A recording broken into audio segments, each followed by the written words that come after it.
Welcome to Greg Hansen's Video Notebook. I'm Star Sports Editor Ryan Finley here with Greg Hansen, GH. The Khalil Tate Show continues. Last week we talked about what he did against Colorado, and we hedged everything with, and there's no way he's going to do anything similar against UCLA. And he goes out and he does something similar. Arizona is now 4-2 and 2-1 in Pac-12 play with a winnable game coming up Saturday.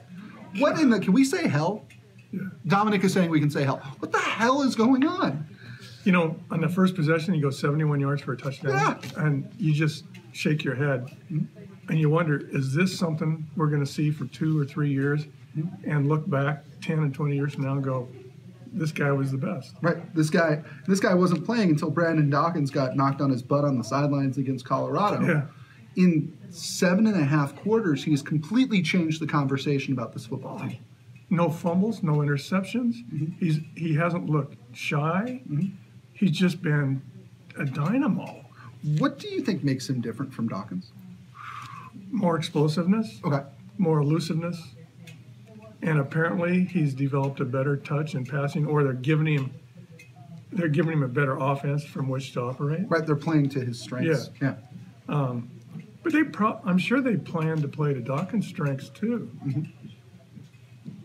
So, somebody inside the program told me the reason Tate didn't start was because in practice, you can't tell in football practice. Right. There's no hitting. Right. Said he didn't run full speed all the time. They had no idea he was as fast. Right. Could it be that simple? Because there's nobody chasing him. Yeah. Yeah. Well, it's possible. I mean, we've talked before. Nick Foles was a guy, couldn't practice, could not practice, was bad in practice, and was great in games. And he went on, I mean, he's a 6th, 5th year NFL guy right now. Is it possible that Tate's just better on Saturdays than he is on Tuesdays? 100%. Dick Tomey once said, I bought it right away, football's the hardest game to evaluate because there's really no practicing. Right. There's no full speed practicing. Right. Talking about a quarterback. Right.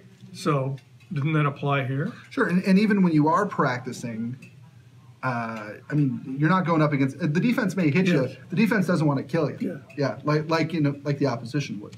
And you're going up usually against second string guys in practice. Right. So I can see very easily why Khalil Tate in practice didn't just pop their eyeballs. Right. We were talking 3 weeks ago, Greg, about how if things got real bad here, you're looking at regime change. Oh yeah. Has Khalil Tate's performance the last 2 weeks changed that conversation, do you think? That's the first thing that changed. Yeah. Don't you think? Yeah. Now you think they can win any game they play. Really? What game that you look at now, do you say, oh, they still can't win that game? Certainly not Saturday. I mean, they play a Cal team that, yes, is coming off a 37-3 win over Washington State at home, but not a team that's looked particularly good before last Friday. Justin Wilcox is a first-year head coach with the Golden Bears. This is not a team that's done a whole lot on either side of the ball to scare you. I mean, it's crazy. I mean, a month ago we would have said, who can they beat? Now we're saying, who can't they beat? Shows how wrong I am. I was looking down the road and thinking if Arizona loses at Cal after they lost at Colorado and to UCLA, everybody could get fired. Right. And now, I can't believe I'm saying this.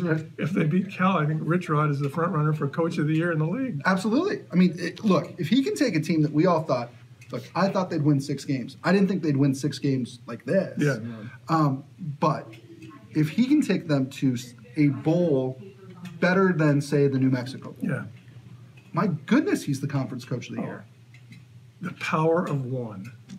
Really, one guy. One guy has changed everything. I mean, who else? Who else would you throw in there? Nobody.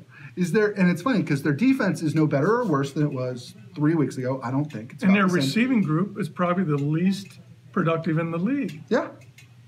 I mean, UCLA had something like 5 guys with more receiving yards than anybody on Arizona's team. And they looked really good. And yeah. Is there anything, maybe I'm taking this too broad here. Is there anything cooler or more or neater than a pleasant sports surprise? This has been, I mean, we were talking coach firings, arrests, the Federal Bureau of Investigation 2 weeks ago. And now, Khalil Tate. It's crazy.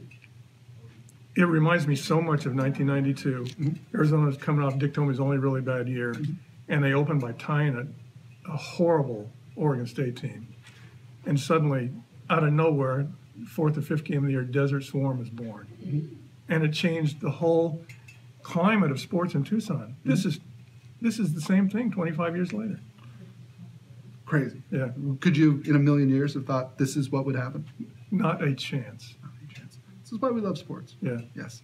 That'll do it for this episode of Greg Hansen's Video Notebook. For Greg Hansen, to the viewer who emailed us about wearing striped polo shirts and not wearing striped polo shirts, we're both wearing striped polo shirts. Next week, solids. What do you think, Greg?